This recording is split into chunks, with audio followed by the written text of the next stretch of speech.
Hello friends, welcome to study with competitive guider channel में आपका स्वागत करते हैं। इस चैनल के माध्यम से हम लोग हिंदी भाषा एवं साहित्य का वस्तुनिष्ठ इतिहास धीमे धीमे आगे बढ़ते हुए आज हम लोग 7वें वीडियो लेक्चर पे पहुंच चुके हैं। अभी से पहले मैंने 7 वीडियो लेक्चर को अपलोड कर रखा है। अगर आप लोग पीछे के वीडियो नहीं देखें तो प्लीज़ चैनल के प्लेलिस्ट पर जाएँ और सभी वीडियो को देखें। अगर वीडियो अच्छा लगता है तो चैनल को सब्सक्राइब कर दें और वीडियो को शेयर कर दें अपने दोस्तों के पास। तो चलिए यह हम लोग जान लेते हैं, यह जो हिंदी भाषा एवं साहित्य का वस्तुनिष्ठ इतिहास है, जो टीजीटी, पीजीटी, जेएनयू एंट्रेंस में, फिर उसका बाद बीएसयू, तो ये सभी एग्जामों के लिए बहुत महत्वपूर्ण है। तो चलिए धीमे धीमे आगे बढ़ते हैं। आज हम लोग देखने वाले हैं, यहाँ से आपको दिखाई देगा, देखिए यहाँ से आज हम लोग देखने वाले हैं सगुन धारा कृष्ण भक्ति शाखा। अभी से पहले हमने सगुन धारा में राम भक्ति शाखा देखे थे। आज हम लोग देख रहे हैं सगुन धारा के कृष्ण भक्ति शाखा। कृष्ण का शब्द देखिए, यहाँ से हम लोग बढ़ रहे हैं। कृष्ण का सर्वप्रथम उल्लेख ऋग्वेद के 8वें मंडल में 85 सूक्त के रचयिता के रूप में मिलता है। संस्कृत साहित्य ने सर्वप्रथम कृष्ण के अलौकिक कर्मों का वर्णन ईसा पूर्व प्रथम शताब्दी के कवि अश्व घोष के बुद्ध चरित्र में मिलता है। आप इस पॉइंट को नोट कर लेंगे, यह आपके लिए इंपॉर्टेंट है। तो चलिए आगे की ओर बढ़िए। तो यहाँ से कहता है कि राधा का प्रथम वर्णन हाल की प्राकृत रचना गाथा सतसई या गाथा सप्तशती में हुआ, जो प्रथम शताब्दी की रचना है। जी हाँ, आप यहाँ से याद रखेंगे, राधा का प्रथम जो वर्णन मिलता है वह प्राकृत रचना है गाथा सतसई या सप्तशती में मिलता है, जो प्रथम शताब्दी की रचना है। तो चलिए आगे बढ़ते हैं। देख रहे हैं तो अगला पॉइंट यहाँ कर रहा है, कृष्ण भक्ति कवियों का आधार जो ग्रंथ है वो भगवत महापुराण है। जी हाँ, यहाँ से आप याद रखेंगे कि कृष्ण भक्त कवियों का आधार ग्रंथ जो है वह भगवत महापुराण है। चलिए आगे हम लोग यहाँ देख रहे हैं काव्य परंपरा के प्रमुख संप्रदाय एवं आचार्य प्रवर्तकों का संक्षिप्त विवरण। यहाँ पे हम लोग देखेंगे कि कृष्ण काव्य परंपरा के प्रमुख संप्रदाय कौन कौन है और एवं उनके आचार्य कौन कौन है जो इनके प्रवर्तक हुए। तो देखिए यहाँ पे हम लोग देखने वाले हैं आचार्य, जन्म मृत्यु, जन्म स्थान, गुरु, संप्रदाय और दार्शनिक मत। तो यहाँ पे दिखाई दे रहा है आपको निम्बकाचार्य को जो जन्म, यहाँ पे देखिए यह जो पॉइंट इधर वाला देगा, यह पॉइंट जन्म को दिखाएगा और यह पॉइंट आपको मृत्यु को दिखाएगा। तो निम्बकाचार्य 1114 में इनका जन्म हुआ, 1162 में मृत्यु हुआ। इनका जन्म स्थान निम्बापुर हुआ। इनके गुरु नारद मुनि हुए, संप्रदाय सनकादि के हुए और दार्शनिक जो मत दिए इन्होंने द्वैतवाद दिया। उसके बाद वल्लभाचार्य की बात करें तो 1478 इनकी जो मृत्यु होती है वो 1530 में, जन्म स्थान चंपारण में होती है। विष्णु स्वामी इनके गुरु हैं, रुद्र संप्रदाय के प्रवर्तक बने और शुद्ध द्वैतवाद का इन्होंने दार्शनिक मत दिया। स्वामी हरिदास 1478 में इनका जन्म होता है, 1578 में मर जाते हैं, यानी मृत्यु इनकी हो जाती है। जन्म स्थान वृंदावन में होता है और इनके वृंदावन राजपुर में होता है और इनके जो गुरु हैं वह आसधीर हैं जो सखी संप्रदाय के हैं और इन्होंने दार्शनिक मत कोई भी नहीं दिया। उसके बाद हम लोग बात करें यहाँ पे की बात करें तो यहाँ पे कोई भी नहीं इन्होंने दिया है दार्शनिक मत। तो यहाँ चैतन्य महाप्रभु की बात करें तो 1486, 1553 नवद्वीप बंगाल में केशव भारती इनके गुरु हुए और ये जो संप्रदाय गौड़ीय संप्रदाय के हुए। अचिंत इन्होंने दार्शनिक मत दिया। इन्होंने अचित भेदवाद भी इन्होंने दिया। तो हित हरिवंश की बात करें, हित हरिवंश 1502 में, 1552 में मृत्यु, बांदा गांव मथुरा में। गोपाल भट्ट इनके गुरु, राधा बल्लभ संप्रदाय के प्रवर्तक बने। तो यहाँ से हम लोगों ने देखा कि 5 ऐसे महत्वपूर्ण हुए जो कृष्ण काव्य परंपरा के, 5 ऐसे महत्वपूर्ण हुए जो कृष्ण काव्य परंपरा के प्रमुख संप्रदाय एवं आचार्य हुए। तो चलिए अगले पॉइंट्स को देखिए। तो यहाँ से कहता है कवि हाल का वास्तविक नाम शालिवाहन है। कवि हाल का वास्तविक नाम शालिवाहन था, जो प्रथम शताब्दी के प्रतिष्ठानुपुर के राजा थे। जी हाँ, ध्यान रखेंगे, प्रतिष्ठानुपुर के राजा थे। भागवत पुराण का जो रास है वह शरद रास है। जी हाँ, याद रखेंगे, शरद रास है। तथा गीत गोविंद का बसंत रास है। गीत गोविंद का जो है रास वह बसंत रास है। बंगाल के अंतिम शासक राजा लक्ष्मण सेन की सभा कवि जयदेव ने 12 सर्गों में कोमल कांत पदावली में गीत गोविंद की रचना की। भागवत महापुराण में कुल 22 स्कंद हैं। सनकादि या निम्बकाचार्य, आइए देखते हैं सनकादि या निम्बका संप्रदाय देखते हैं। तो भक्ति के निमित्त विष्णु के स्थान पर कृष्ण के सगुण का रूप सर्वप्रथम प्रतिपादन निम्बकाचार्य ने किया था। निम्बकाचार्य का मूल नाम नियमानंद था। निम्बका का अर्थ होता है निम्न पर सूर्य के दर्शन कराने वाला। निम्बकाचार्य का मतलब होता है यानी निम्बार्क का अर्थ होता है कि निम्न पर सूर्य के दर्शन कराने वाला। चलिए अगले पॉइंट्स देखिए यहाँ से। तो कहता है कि निम्बार्क को भगवान कृष्ण के सुदर्शन चक्र का अवतार माना जाता है। जी आप इसको याद रखेंगे, यह सुदर्शन चक्र के अवतार माने जाते हैं। इनका एक नाम सुदर्शन भी था, निम्बकाचार्य का एक नाम सुदर्शन भी था। निम्बरका संप्रदाय के कृष्ण के वामांग में सुशोभित राधा के स्वकीय रूप का विधान है। निम्बकाचार्य के 4 शिष्य थे, जिनमें देखिए यहाँ पे पहला दिया गया है वह निवासाचार्य है, औदुम्बाचार्य है, गौरमुखाचार्य है और श्री लक्ष्मण भट्ट है। श्री निवासाचार्य ने वेदांत कौस्तुभ ग्रंथ की रचना की है। निम्बकाचार्य ने 5 ग्रंथों की रचना की जो निम्न है। नंबर 1 में देखिए यहाँ पे दिया है वेदांत परिजात सौरभ। नंबर 2 में दिया है दास अश्लोकी। नंबर 3 में दिया है श्री कृष्ण स्वतवराज। उसके बाद नंबर 4 में दिया है मत रहस्य षोडशी और 5 में दिया है प्रपन्न कल्प पल्लवी। तो ये सभी 5 ग्रंथों की रचना निम्बकाचार्य ने किया है। चलिए आगे बढ़िए। तो यहाँ से देखिए कहता है कि निम्बकाचार्य की सबसे प्रसिद्ध या सबसे बड़ी गद्दी राजस्थान के सलेमाबाद स्थान पर है। जी हाँ, याद रखेंगे जो निम्बका संप्रदाय की सबसे बड़ी गद्दी है वह राजस्थान के सलेमाबाद पर स्थित है। चलिए आगे हम लोग बढ़ते हैं। तो आगे यहाँ पे और प्रमुख कवि की बात किया गया है, जिनमें श्री भट्ट का जन्म देखिए यहाँ पे श्री भट्ट का जन्म मथुरा में ध्रुव टीला में सन 1538 में हुआ। इनके गुरु का नाम केशव कश्मीरी था। श्री भट्ट को निम्बका संप्रदाय में हितु सखी का अवतार माना जाता है। जी हाँ, ध्यान रखेंगे, हितु सखी का अवतार माना जाता है। श्री भट्ट के लिए 2 ग्रंथ है, यहाँ पे दिया गया है। एक युगल शतक, इसमें 100 पद है। प्रत्येक पद के पूर्व उक्त पद के मूल भाव को व्यक्त करने वाला एक दोहा दिया है। और नंबर 2 में दिया है आदिवानी। हरि व्यास देव के गुरु का नाम श्री भट्ट था। जी हाँ, याद रखेंगे, हरि व्यास देव के गुरु का नाम श्री भट्ट था। इन्होंने ब्रज भाषा में महावाणी नामक ग्रंथ की रचना की है। इन्होंने ब्रज भाषा में महावाणी ग्रंथ की रचना इन्होंने की है। कौन? तो ये करे हैं हरि व्यास देव जी ने। चलिए आगे बढ़ें। तो यहाँ कहता है यहाँ पे हरिदेव जो हरि व्यास देव के गुरु का नाम श्री भट्ट है। जी हाँ, ध्यान रखेंगे। तो यहाँ पे परशुराम के गुरु का नाम हरि व्यास देव था। परशुराम देव के गुरु का नाम हरि व्यास देव था। इन्होंने ही निम्बकर संप्रदाय की गद्दी को राजस्थान के सलेमाबाद में स्थापित किया। परशुराम देव ने परशुराम सागर नामक एक बड़े ग्रंथ की रचना की और इसकी भाषा राजस्थानी प्रधान सधुकड़ी थी। आप याद रखेंगे, परशुराम सागर नामक बड़े ग्रंथ की रचना किसने की? तो यह परशुराम देव जी ने की और यह जिसका जो भाषा रही वह सधुकड़ी रही। अगला हम लोग बात कर रहे हैं बल्लभ संप्रदाय। अब देखते हैं बल्लभ संप्रदाय में क्या है। तो बल्लभाचार्य सुल्तान सिकंदर लोदी तथा बाबर के समकालीन थे। जो बल्लभाचार्य थे वह सिकंदर सुल्तान और सिकंदर लोदी तथा बाबर के समकालीन थे। इनका जो जन्म होता है वह 1478 में और इनकी मृत्यु हो जाती है 1530 में। इनका जो जन्म स्थान चंपारण में। इनकी पत्नी का नाम मधुमंगल और इनके 2 पुत्र हैं, एक गोपीनाथ और एक विठलनाथ। और इन्होंने जो भक्ति मार्ग अपनाई वो पुष्टि मार्ग की अपनाई है। आगे बढ़िए। तो यहाँ कहता है कि बल्लभ संप्रदाय में कृष्ण पूर्णानंद स्वरूप पूर्ण पुरुषोत्तम पर ब्रह्मा है। आप याद रखेंगे, बल्लभ संप्रदाय में कृष्ण पूर्णानंद स्वरूप पूर्ण पुरुषोत्तम पर ब्रह्मा है।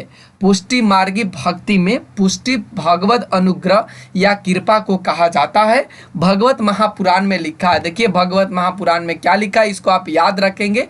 कहा पुष्टि की में पोषणम पोषणम किम तनुग्रह भगवत कृपा। पुष्टि मार्गी भक्ति में 3 प्रकार के मार्ग जीव तथा भक्त होते हैं। पुष्टि मार्गी भक्ति में 3 प्रकार के मार्ग जीव तथा भक्त होते हैं जो निम्न है। देखिए यहाँ पे मार्ग दिखाया गया, जीव दिखाया गया और भक्त दिखाया गया है। मर्यादा मार्ग जो वैदिक मार्ग के नाम से भी जाना जाता है, और इसमें जीव मर्यादा जीव है, और इनका जो भक्ति रहा है वो मर्यादा भक्ति ही रहा है। परवाह मार्ग जिसे लौकिक सुख भोग भी कहा जाता है, परवाह जीव इसमें होते हैं, और परवाह भक्ति। पुष्टि मार्ग मार्ग कहें तो यह भक्ति मार्ग होता है, पुष्टि जीव भी इसमें होता है, और पुष्टि या शुद्ध भक्ति इसमें देखा जाता है भक्त के रूप में। तो यहाँ तक ले हमने देखे, और आगे बढ़ी यहाँ से तो बल्लभाचार्य ने निम्नांकित ग्रंथों की रचना की है, जिनमें फर्स्ट में आपको दिखाया गया पूर्व मीमांसा भाष्य, नंबर सेकंड में दिखाया गया उत्तर मीमांसा या ब्रह्मसूत्र भाष्य, जो अनुभाष्य के नाम से प्रसिद्ध है। ध्यान रखेंगे, जो अनुभाष्य के नाम से प्रसिद्ध है, और इनके शुद्ध द्वैतवाद का प्रतिपादक यही प्रधान दार्शनिक ग्रंथ है। जी हाँ, याद रखेंगे, यहाँ जो शुद्ध द्वैतवाद का प्रतिपादक है यही प्रधान दार्शनिक ग्रंथ है। श्रीमद् भागवत की सूक्ष्म टीका तथा संबोधनी टीका, तत्वदीप निबंध, अनुभाष्य बल्लभाचार्य का अधूरा ग्रंथ था। याद रखेंगे, अनुभाष्य जो था वह बल्लभाचार्य का अधूरा ग्रंथ था, जिसे इनके पुत्र विट्ठलनाथ ने पूरा किया है। अगला पॉइंट्स बढ़े तो यहाँ कहता है कि वल्लभ संप्रदाय में अष्टयाम की सेवा का उल्लेख है। अष्टयाम सेवा का उल्लेख किसमें मिलता है? तो ये वल्लभ संप्रदाय में मिलता है, जिनमें फर्स्ट यहाँ देखिए मंगलाचरण, सेकंड दिया है श्रृंगार, थर्ड दिया है ग्वाल, फोर दिया है राजयोग, फाइव दिया उत्थान उत्पान, सिक्स दिया भोग, सेवन दिया संध्या आरती, और 8 दिया शयन। सन 1519 ईस्वी में वल्लभाचार्य के शिष्य पूरनमल खत्री ने गोवर्धन पर्वत पर श्रीनाथ जी का मंदिर बनवाया, जिसका प्रबंध दायित्व कृष्णदास पर था। गोस्वामी विट्ठलनाथ सन 1565 ईस्वी में चार बल्लभाचार्य और 4 अपने शिष्यों की मिलाकर अष्ट छाप की स्थापना की। आप याद रखेंगे, अष्ट छाप की स्थापना किसने की? तो ये गोस्वामी विट्ठलनाथ ने किया, जो 1565 में 4 बल्लभाचार्य और अपने 4 शिष्यों को मिलाकर किया। अगला बढ़िए तो बल्लभाचार्य ने कुल 84 तथा विट्ठलनाथ के कुल 252 शिष्य थे। काल कर्मानुसार अष्टछाप कवियों का संक्षिप्त विवरण दिया गया है। यानी सबसे पहले काल के अनुसार देखें, समय के अनुसार देखें तो कुब्बन दास मिलते हैं, जिनका जन्म 1468 और मृत्यु 1583 में हो जाती है। इनके गुरु बल्लभाचार्य होते हैं। यानी यहाँ से आप देख सकते हैं, यहाँ से 4 बल्लभाचार्य के शिष्य मिल रहे हैं और 4 यहाँ से विट्ठलनाथ के शिष्य मिल रहे हैं। तो बल्लभाचार्य इनका जो जन्म स्थान जमुनावतो है, जो उत्तर प्रदेश में। सूरदास 1478 से 1583 यहू सिही उत्तर प्रदेश के ही थे। परमानंद दास 1493, इनका मृत्यु नहीं दिखाया गया है कि मृत्यु कब हुआ, और इनका जो गुरु रहे वही बल्लभाचार्य रहे, कन्नौज उत्तर प्रदेश के इनका जन्म स्थान रहा है। कृष्णदास 1496 1578 तक ये मृत्यु हो गई इनकी, और इनका गुरु जो थे वह बल्लभाचार्य, और इन्होंने इनका जो जन्म स्थान रहा है चिलतोरा गुजरात में रहा है। गोविंद स्वामी 1505 से 1585 आंतरी राजस्थानी में रहा है। चित स्वामी ये 1515 से 1585 रहे, मथुरा उत्तर प्रदेश के हैं। और चतुर्भुज दास 1530 से 1585 ये जमुनावती उत्तर प्रदेश के हैं। और नंददास 1533 से 1533 से 1583 ये विट्ठलनाथ के, ये चारों जो है वह विट्ठलनाथ के शिष्य हैं। और बाकी ये जो 4 ऊपर हैं, यहाँ से आपको दिखाई दे रहा होगा, ये सभी बल्लभाचार्य के शिष्य हैं। और इनका जो नंददास का जन्म स्थल रहा वह रामपुर उत्तर प्रदेश का ही रहा। तो ज़्यादातर यहाँ उत्तर प्रदेश को ही देखा जा रहा है। तो चलिए अगले पॉइंट्स पे बढ़िए। तो यहाँ से कहता है कुब्बन दास प्रथम अष्टछापी कवि थे। कुब्बन दास प्रथम अष्टछापी कवि थे। ये जाति के क्षत्रिय थे। ये कौन से जाति थे? तो ये क्षत्रिय थे। कुब्बन दास ने सन 1492 में बल्लभाचार्य से दीक्षा ग्रहण की। कुब्बन दास अकबर के नियंत्रण पर पैदल ही फतेहपुर सीकरी गए, जिस पर अफसोस करके वे लिखते हैं। क्या लिखते हैं? इसको पॉइंट्स को आप याद रखिएगा, बहुत बार पूछे जा चुके हैं एग्जाम में। तो यहाँ कहा है, संतन को कहाँ सिकरो सो काम, आवत जातत पन हया, टूटी बिसरी गयो हरिनाम। एक सीधे सीधे क्वेश्चन पूछ लिया जाता है कि संतन को कहाँ सिकरी सो काम, यह कथन किसकी है? तो यह जो लिखने वाले हैं उनका नाम कुब्बन दास है, जो अकबर के निमंत्रण पर पैदल फतेहपुर सीकरी चले गए थे। चलिए अगले पॉइंट्स की ओर बढ़िए। तो यहाँ से कहता है कि आचार्य हजारी प्रसाद द्विवेदी ने सूरदास ही ब्रजभाषा के प्रथम कवि हैं। यानी आचार्य हजारी प्रसाद द्विवेदी कहते हैं कि जो सूरदास हैं ब्रजभाषा के प्रथम कवि के रूप में जाने जाते हैं। और लीला गान का महान समुद्र सूरसागर ही उसका प्रथम काव्य है। और वे कहते हैं कि लीलागान का जो महान समुद्र सूरसागर की रचना उन्होंने प्रथम काव्य के रूप में किया है। तो कौन? तो ये करने वाले हैं सूरदास जी। अगला बढ़े तो सूरदास का जन्म वैशाख शुक्ल के 5 दिन मंगलवार संवत 1535 विक्रम संवत को हुआ। ये सूरदास देखिए यहाँ से, ये बल्लभाचार ने 10 दिन ही छोटे थे। ये बल्लभाचार से 10 दिन ही छोटे थे। कौन? सूरदास। आगे बढ़िए तो यहाँ से कहता है सूरदास के जन्म स्थानों में संबंध में 2 मत है, जिनमें आप देख सकते हैं। एक तो है यहाँ पे रुकनता गांव घाट, जो मानते हैं कौन कौन? श्याम सुंदर दास, रामचंद्र शुक्ल, हजारी प्रसाद द्विवेदी। और ये सिंही मानते हैं, जिसमें डॉक्टर नागेंद्र मानते हैं, वार्ता साहित्य मानते हैं, गणपति चंद्र मानते हैं। तो उम्मीद है यहाँ तक के पॉइंट्स आपको समझ में आ गया होगा। इसी तरह से आगे बढ़ते हैं। बढ़ने पर यहाँ से दिखाई देता है कि बल्लभाचार्य ने सूरदास को भगवत लीला वर्णन करने का उपदेश दिया। सुर है, देखिए यहाँ पे कुछ उपदेश में इस तरह से लिखे गए हैं। सुर है घिघ्यात काहे कु है, कुछ भगत लीला वर्णन करो। सूरदास द्वारा रचित 25 ग्रंथ बताया जाता है, जिसमें 3 ही उपलब्ध है, जो कि निम्न है। जिनमें फर्स्ट देखिए यहाँ से देखा जाता है तो सूरसागर इन्हीं की है, सूरदास जी की। सुर सरावली इन्हीं की है और साहित्य लहरी इन्हीं की है। तो यहाँ से तीनों बहुत इंपॉर्टेंट है, आपके एग्जाम के लिए पूछ लिए जाते हैं बहुत बार कि सुर सरावली किनकी कृति है। तो आप यहाँ से याद रखें, यह सूरदास जी की है। सूरदास की रचनाओं का जो सर्वप्रथम संपादन कलकत्ता में 1584 ईस्वी में राग कल्पद्रुम नाम से हुआ। आप याद रखेंगे, जो सर्वप्रथम प्रकाशन इसका हुआ राग कल्पद्रुम से हुआ। सूरदास कृत सूरसागर का उपजीव्य भागवत महापुराण का 10वां स्कंध है। सूरसागर में 4936 पद तथा 12 स्कंध है। सूरदास ने, देखिए यहाँ से आगे की ओर बढ़िए तो यहाँ से आगे की पॉइंट्स में कहा है कि सूरदास ने सूरसागर में 3 भ्रमर गीतों की योजना की है। आप याद रखेंगे, 3 भ्रमर गीतों का योजना सूरसागर में किया गया है।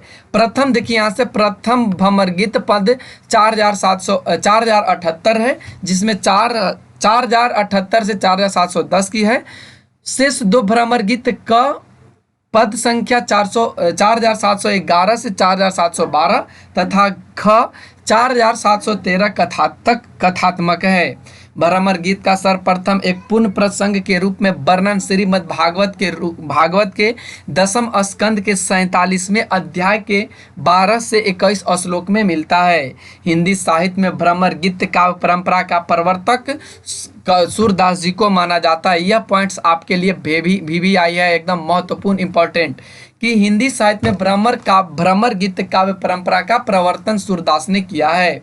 सूरदास के काव्य के रूप में संबंध में निम्न विभिन्न विद्वानों का मत निम्न है, जिसमें विद्वान यहाँ पे दिया गया है, अभिमत यहाँ से।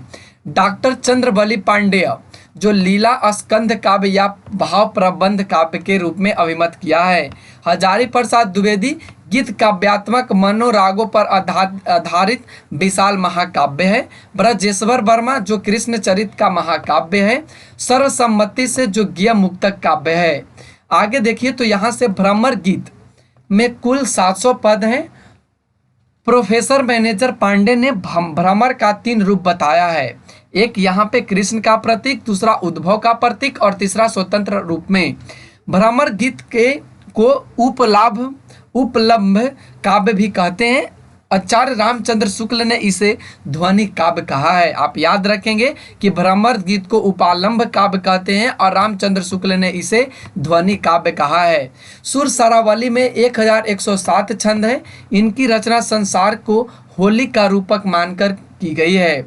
साहित्य लहरी 1550 ईस्वी में अलंकार और नायिका भेदों के उदाहरण प्रस्तुत करने वाले 118 दृष्टिकूट पद हैं। आचार्य रामचंद्र शुक्ल ने लिखा है, क्या लिखा है कि वात्सल्य और श्रृंगार के क्षेत्र का जितना अधिक उद्घाटन सुर ने बंद आंखों से किया, उतना किसी और कवि ने नहीं। इन क्षेत्रों का कोना कोना वे झांक आए। आचार्य शुक्ल ने लिखा है कि सूर्य की बड़ी भारी विशेषता है नवीन प्रसंगों की उद्भावना।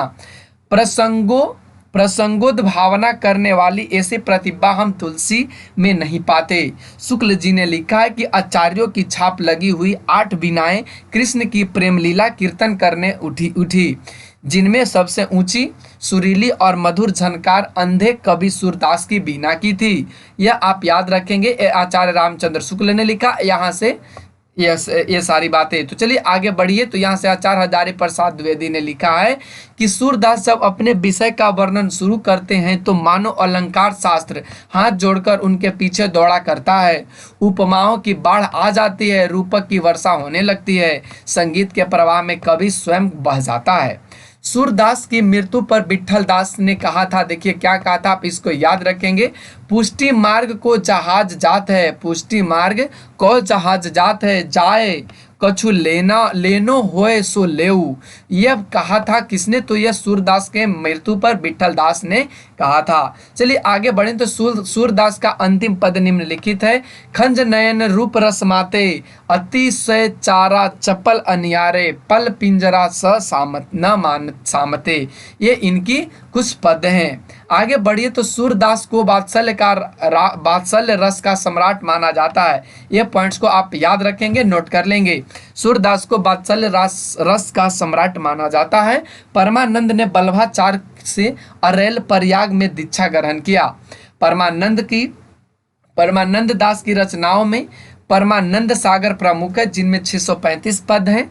इनके अतिरिक्त दान लीला तथा ध्रुव चरित्र भी इनकी रचना है। कृष्णदास कुणबी जाति के शूद्र थे। इनके प्रमुख ग्रंथ यहाँ पे दिखाया गया है, आप याद रखेंगे। जुगन मानचरित्र, भ्रमर गीत और प्रेम मत्व निरूपण, ये आप याद रखेंगे। कृष्णदास कुणबी की है, जो जाति के शूद्र थे। गोविंद स्वामी ब्रजमंडल के महावन नामक स्थान पर रहते थे, याद रखेंगे। गोविंद स्वामी ब्रजमंडल के महावन नामक स्थान पर रहते थे। गोविंद स्वामी जहाँ रहते थे वह स्थान गोविंद स्वामी की कदम खंडी नाम से प्रसिद्ध है। अकबर के नवरत्न में तानसेन गोविंद स्वामी से संगीत गायन की शिक्षा ग्रहण करते थे। इनके पदों का संकलन गोविंद स्वामी के पद नाम से प्रसिद्ध है। चित स्वामी बीरबल के पुरोहित से, आप याद रखेंगे, जो चित स्वामी थे वह बीरबल के पुरोहित से। पुष्टि मार्ग में दीक्षित होने के बाद एक गोवर्धन पर्वत के निकट पुंसरी नामक स्थान पर तमाल वृक्ष की छाया में रहते थे। इनके अस्फुट रचनाओं का संकलन पदावली नाम से प्रसिद्ध है। चतुर्भुज दास प्रसिद्ध अष्टछाप कवि कुंभन दास के कनिष्ठ पुत्र थे, याद रखेंगे आप। चतुर्भुज दास प्रसिद्ध अष्टछाप कवि कुंभन दास के सबसे छोटे कनिष्ठ पुत्र थे। चतुर्भुज दास के अस्फुट पदों का संकलन चतुर्भुज कीर्तन संग्रह, कीर्तनावली और दान लीला नाम से प्रकाशित है।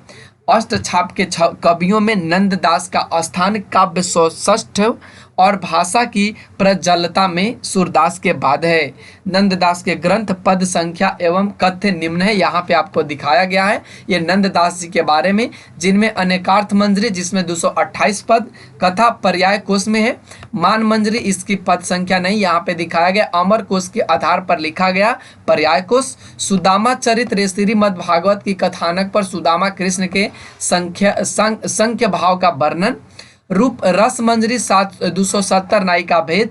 रूप मंजरी लघु प्रेमाख्यान काव्य, आप याद रखेंगे रूप मंजरी के बारे में। तो यहाँ से हम जो आपको बताने जा रहे हैं सभी को आप याद रखेंगे। बीरा मंजरी 147 पद संख्या, नायिकाओं का बीरा वर्णन, इसमें 12 मासा भी है। प्रेम 12 खड़ी, उसके बाद श्याम सगाई जिसमें 63 पद हैं, श्यामा की सगाई। रुक्मणी मंगल 90 पद हैं जिसमें विवाह काव्य है। भ्रमर गीत जिसमें 216 पद हैं, सगुन और निगुण पर गोपी और उद्भव का संवाद है। उसके बाद रास पंचाध्याय कृष्ण की रामलीला और अनुप्रसादयुक्त साहित्यिक भाषाओं का वर्णन है। सिद्धांत पंचाध्यायी इसमें कृष्ण की रास लीला का वर्णन है। दसम स्कंद भाषा 1700 जिसमें श्रीमद् भागवत के दसम स्कंद का पद्मय अनुवाद है। आगे की ओर बढ़िए तो यहाँ देखिए कहता है कि रास पंचाध्यायी रोला छंद में लिखा गया है। वियोगी हरि ने इसे हिंदी का गीत गोविंद कहा है, आप याद रखेंगे। और यह 5 अध्याय में विभक्त है। हिंदी के समस्त भ्रमर गीतों में नंददास का भ्रमर गीत दार्शनिक दृष्टि से सर्वश्रेष्ठ है, आप याद रखेंगे। नंददास को जुड़िया कहा जाता है और कभी गढ़िया नंददास जड़िया भी कहते हैं। तो आगे अब हम लोग देखने वाले हैं सखी संप्रदाय।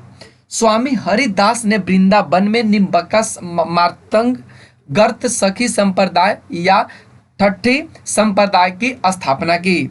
स्वामी हरिदास का ऐतिहासिक परिचय किशोरदास की रचना निजमत सिद्धांत से प्राप्त होता है। जी हाँ, आप याद रखेंगे, निजमत सिद्धांत से मिलता है, जो किशोरदास की रचना है, और इसमें स्वामी हरिदास की ऐतिहासिक परिचय मिलता है।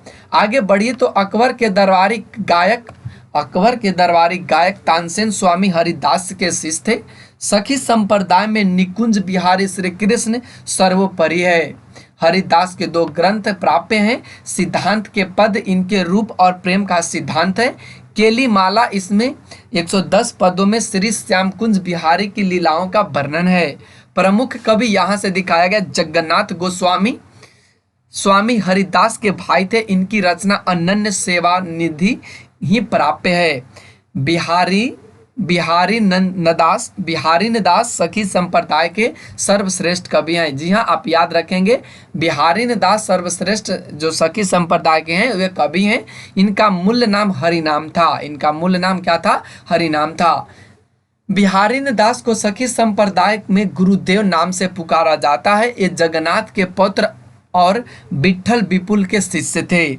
इनकी रचना बिहारी दास जी की वाणी के नाम से प्रसिद्ध है, जिसमें इन्होंने नित्य विहार को सर्वोपरि स्थान दिया है।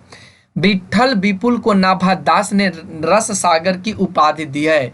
जी हाँ, आप याद रखेंगे, रस सागर की उपाधि दी है। विठल विपुल को केवल 40 पद ही मिले हैं। नागरी दास बिहारी दास के शिष्य थे। इनकी लिखी 200 सखियां, 42 चौबोले, 39 कवित, सवय और 70 पद प्राप्त हैं। सूरदास नागरी दास के छोटे भाई थे। इनकी रचना कुल 66 छंदों की है, जो अष्टाचार्यों की वाणी में सम्मिलित है। अब हम लोग देखने वाले गौड़ीय संप्रदाय। गौड़ीय संप्रदाय के प्रवर्तक कृष्ण चैतन्य महाप्रभु हैं। चैतन्य महाप्रभु का मूल नाम विशंभर मिश्र था। घर में इन्हें निमाई और गौर या गौरांग नाम से पुकारते थे। चैतन्य मत का दार्शनिक सिद्धांत अचिंत भेद कहलाता है। प्रमुख कवि यहाँ से देखने को आपको मिल सकता है। राम राय प्रारंभ में वल्लभ मतानुयायी विठलनाथ के शिष्य थे, किंतु बाद में जगन्नाथपुरी में श्री नित्यानंद से दीक्षा ग्रहण की। राम राय संस्कृत तथा ब्रज भाषा दोनों के ही पंडित थे। राम राय ने संस्कृत में ब्रह्मसूत्र के कुछ अंश पर गौर विनोदनी नामक वृत्ति की रचना की तथा गीता पर गौर भाष्य स्वत पंचकम और गोविंद तत्व दीपिका का प्रणयन किया है। ब्रज भाषा में इनकी आदिवानी तथा गीत गोविंद भाषा 2 रचनाएं प्राप्य हैं। मदन मोहन सूरदास अकबर के दीवाने थे और संडीला के नियुक्त थे। बाबा कृष्णदास ने 105 पदों का सुहृदयवाणी शीर्षक से संग्रह किया है। गदाधर भट्ट ब्रजभाषा के सुप्रसिद्ध कवि तथा भागवत के अद्वितीय वक्ता थे। गदाधर भट्ट रघुनाथ भट्ट गोस्वामी के शिष्य थे। तो आगे यहाँ से बढ़िए, यहाँ से आगे हम लोग बढ़ रहे हैं। तो यहाँ आपको देखने को मिल सकता है कि चंद्रगोपाल राम राय के अनुज थे। इन्होंने संस्कृत तथा ब्रज दोनों भाषाओं में ग्रंथ लिखे हैं, जिनमें यहाँ पे ब्रज भाषा में दिखाया गया, यहाँ पे संस्कृत भाषा, जिसमें चंद्र 84 ब्रज भाषा में, गौरांग अष्टयाम ब्रज भाषा में, अष्टयाम सेवा सुद ये भी ब्रज भाषा, ऋतु बिहार और राधा बिरह ये सभी ब्रज भाषा में, और संस्कृत में इन्होंने लिखा श्री राधा माधव भाष्य, गायत्री भाष्य और श्री माधवा अष्टक। तो ये सभी लिखे इन्होंने संस्कृत में। आगे बढ़िए तो देखिए यहाँ से कहता है चंद 84 हित हरिवंश की हित 84 की प्रेरणा में लिखी गई है। गौरांग अष्टयाम में चैतन्य महाप्रभु का अष्टयाम सेवा का वर्णन है। माधव दास माधुरी वृंदावनवासी खत्री थे। इनके प्रमुख रचनाएं निम्नलिखित हैं। केली माधुरी देखिए यहाँ से 1630, वसीवट माधुरी जो 1642, वृंदावन माधुरी 1642 में इन्होंने रचना की है। चलिए आगे देखिए तो माधवा दास की 3 रचनाओं का एक साथ संकलन श्री माधुरी बानी नाम से किया गया है। आप याद रखेंगे, 3 ग्रंथों का एक साथ, 3 रचनाओं का एक साथ संकलन श्री माधुरी बानी नाम से किया गया है। भगवत मुदित माधव मुदित के पुत्र तथा आगरा के सूबेदार शुजा के दीवान थे। इनकी एकमात्र रचना वृंदावन सत 1650 ईस्वी है। वृंदावन सत श्री प्रबोधनंद सरस्वती द्वारा रचित संस्कृत ग्रंथ वृंदावन सहिमामृत का ब्रज भाषानुवाद है। आगे हम लोग देखिए, यहाँ से पढ़ रहे हैं आगे। राधा बल्लभ संप्रदाय। राधा बल्लभ संप्रदाय का प्रवर्तन 1534 ईस्वी में आचार्य हित हरिवंश ने वृंदावन में किया। राधा बल्लभ संप्रदाय में राधा का स्थान सर्वोपरि तथा इसमें तत्सुखी भाव को महत्व दिया प्रदान किया गया है। आगे बढ़िए तो हित हरिवंश का संक्षिप्त जीवन वृत्त निम्नांकित है। माता पिता पत्नी ब्रज भाषा ग्रंथ और संस्कृत भाषा ग्रंथ। यहाँ से देखिए तो केशवदास मिश्र इनके पिता हैं और तारावती इनकी माँ है। रुक्मणी देव पत्नी है। हित 84 इन्होंने ब्रजभाषा ग्रंथ और संस्कृत में राधा सुधी निधि और यमुनाष्टक इनका संस्कृत ग्रंथ है। हित हरिवंश अपनी रचना की मधुरता के कारण श्री कृष्ण की बंसी के अवतार कहे जाते हैं। प्रमुख कवि यहाँ से आप देख सकते हैं कि हरिराम व्यास ओरछा नरेश मधुकर शाह के राजगुरु हैं। हरिराम व्यास को वैष्णव भक्तों में विशाख सखी का अवतार माना जाता है। हरिराम व्यास की प्रमुख रचनाएं निम्नांकित है। व्यास बानी 758 पद और 148 दोहे। राम माला 604 दोहे संगीत शास्त्र। नवरत्न और स्वधर्म पद्धति संस्कृत ग्रंथ। चतुर्भुज दास अष्टछापी कवि चतुर्भुज दास के भिन्न है। इनकी प्रमुख रचनाएं एक द्वादश यश, मंगल, सारयस और हितजू को मंगल। ध्रुवदास ने स्वप्न में हित हरिवंश के शिष्यत्व ग्रहण किया है। ध्रुवदास की प्रमुख रचनाएं निम्नांकित हैं। पुस्तक 1 में जीव दशा लीला, पुस्तक मन सिंगार लीला, पुस्तक रस विहार लीला। ये ध्रुवदास की प्रमुख रचनाएं हैं। यहाँ पे देख रहे हैं आप, तो ये सभी आप देख लेंगे एक बार। तो चलिए आगे की ओर बढ़ते हैं। यहाँ से आज हम लोग लास्ट यहाँ से करते हैं कि नेही नागरिक दास ने वृंदावन में हित हरिवंश के पुत्र गोस्वामी बनचंद से दीक्षा ग्रहण की। जो नेही थे वे नागरिक दास में वृंदावन में हित हरिवंश के पुत्र गोविंद बनचंद्र से दीक्षा ग्रहण की। अब यहाँ से हम लोग देखने वाले अगले पॉइंट्स में है कि संप्रदाय निरपेक्ष कृष्ण भक्ति कवि। यहाँ से हम लोग देखेंगे कि संप्रदाय निरपेक्ष कृष्ण भक्ति के और कौन कौन से कवि हैं, जिसमें यहाँ दिखाएगा मीराबाई ने श्री कृष्ण की उपासना प्रीतम या पति के रूप में किया। अब याद रखेंगे, कई बार पूछे जा चुका है कि मीराबाई ने कृष्ण की भक्ति किस रूप में किया है, तो आप याद रखेंगे यहाँ से। तो आज के लिए बस इतना ही, फिर अगले वीडियो में मिलते हैं। तब तक के लिए धन्यवाद। Thanks for watching, take care, bye bye.